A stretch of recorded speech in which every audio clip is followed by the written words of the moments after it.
Dr. Edward H. Engel, way back in the early 1900s, came up with what was called an edgewise bracket, which meant that it had a slot and then you put a wire in edgewise to it, and you can put twists and turns into it, and that's how he controlled teeth, and it was the first three-dimensional control. But in order to hold the wire into the bracket, you had to tie it with something, and so they came up with stainless steel ties that you had to tie on each tooth and then cut them off, and then bend the ends in. If you didn't, the end stuck out, and it was very uncomfortable.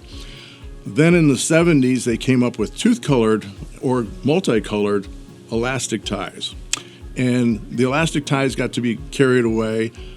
The problem being is every time the kid came in, he wanted to have a different color or different colored brackets, and it was very time-consuming to go and figure out what you wanted.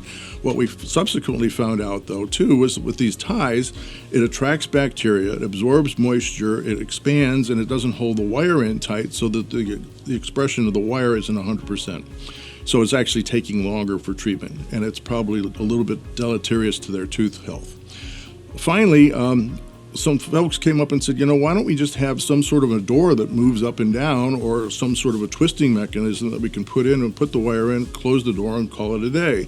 And so now they have what they call self-ligating brackets, where you don't need an extra tie, you don't need an extra wire, you just put the wire in and shut the door.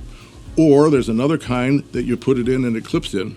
And it's just bing, bing, bing, bing, and it's real easy on the doctor, and it's real easy on the assistants, and it's really easy on the patients.